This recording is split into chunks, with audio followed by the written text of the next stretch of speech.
That says so much. But earlier today, I did talk to Nationals MP George Christensen. A Conservative was already warning the Prime Minister last year that he was losing support from Conservative voters and he had to change.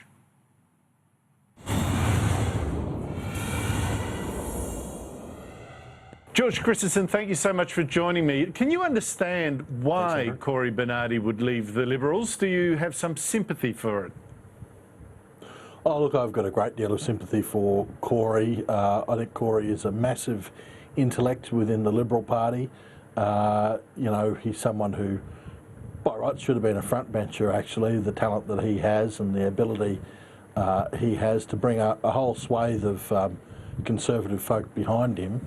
I can only hazard a guess that Cory's just come to the conclusion that you know, he can't affect any more change on the issues that are passionate to him, that he's passionate about within the Liberal Party at the moment, and so he's decided that he's going to do something else. Now that's a guess because we haven't heard from Cory, and we hear that through the media that we're going to be hearing something from him tomorrow, but that's all I can guess, is that Cory's just decided that he can affect change from outside the party more than inside. I've come to a different point of view, and that's why I'm staying put. But George, I saw Cory Bernardi being accused, or I saw the Treasurer saying, well, look, Cory Bernardi got elected as a Liberal, he was a Liberal Party official, and the suggestion being is being disloyal. But is it the case that Cory Bernardi is leaving the Liberals, or that the Liberals, in effect, have left Cory Bernardi and hundreds of thousands of Conservatives by going too far to the left?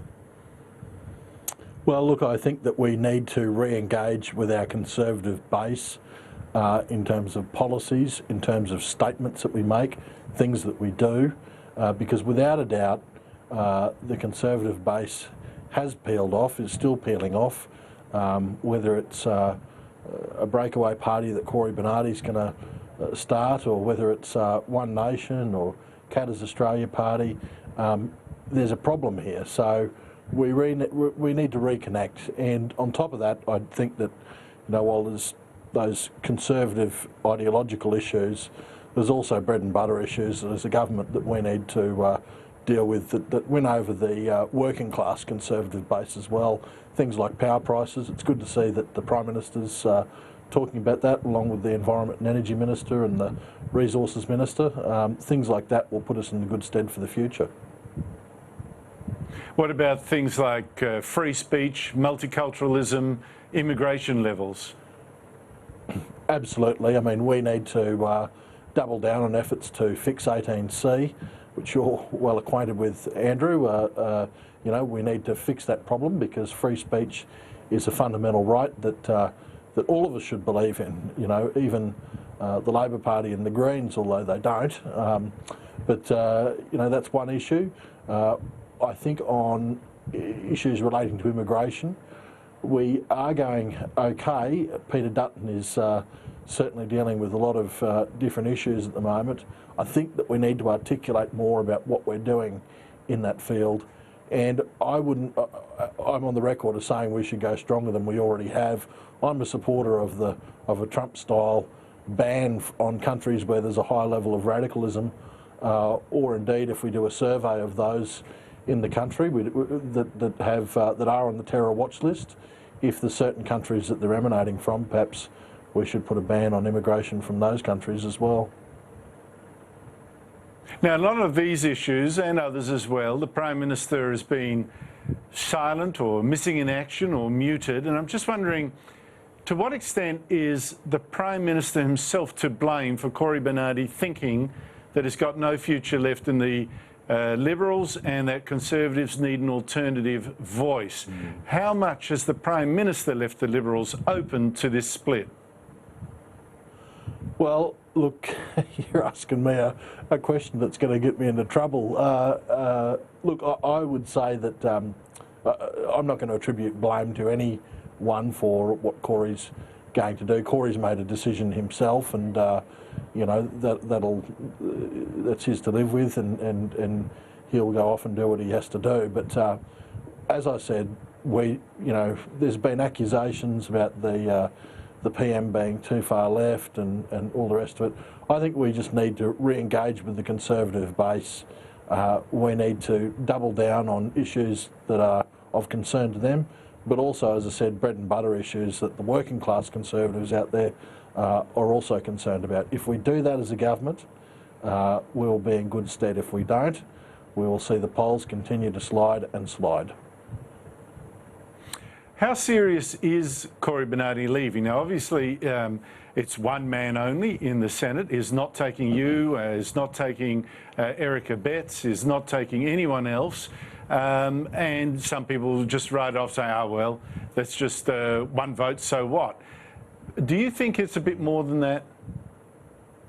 Well, every vote in the Senate counts, so if Cory does go, along with it being a loss to the government, and I do believe it will be a significant loss in terms of his intellect and his ability leaving the coalition, it's also going to be an issue with one more person to have to negotiate with in the Senate. And perhaps that's where Cory's coming from. Perhaps he thinks that that there can be more things that he can influence, being one of those people that the government has to come to on legislation.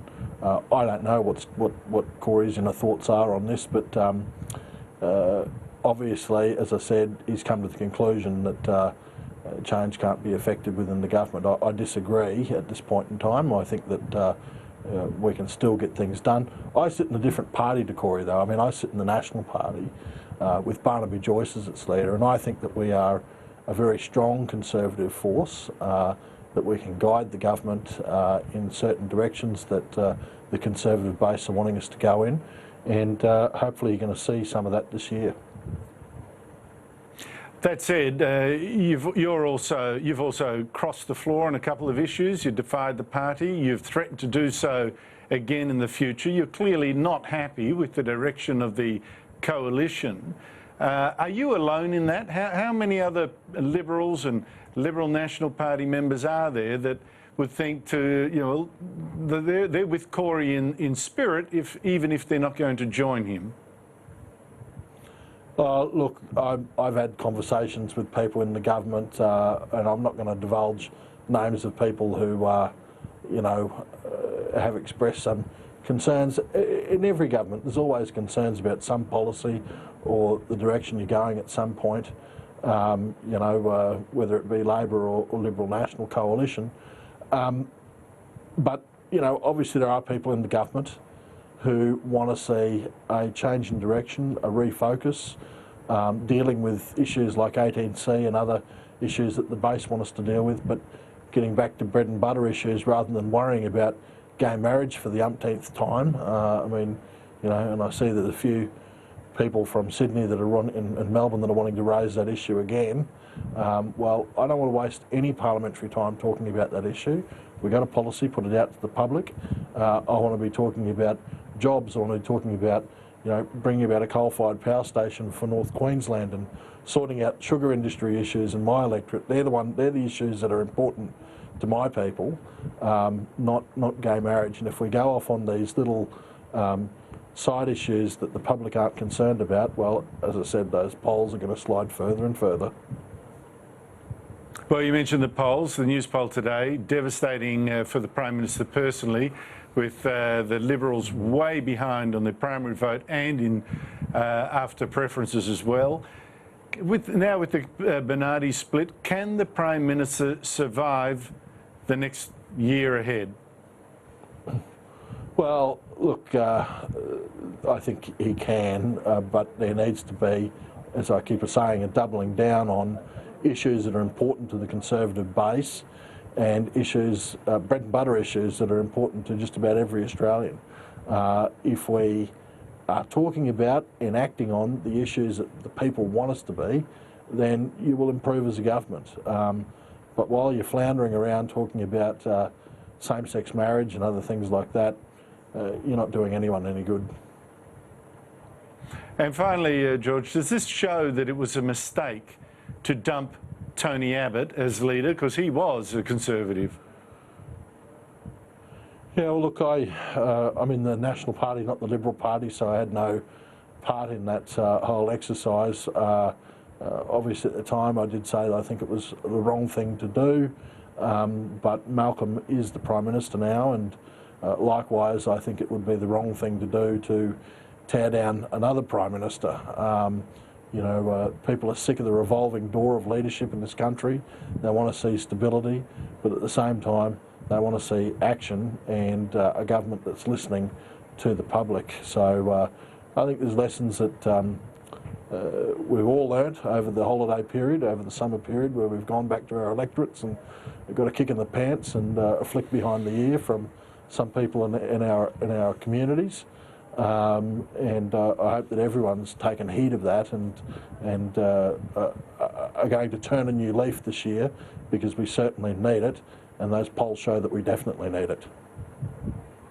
The trouble is, of course, your idea of not changing the leader depends on the leader improving his performance. What if he cannot? But George Christensen, thank you so much for your time. Thanks very much, Andrew.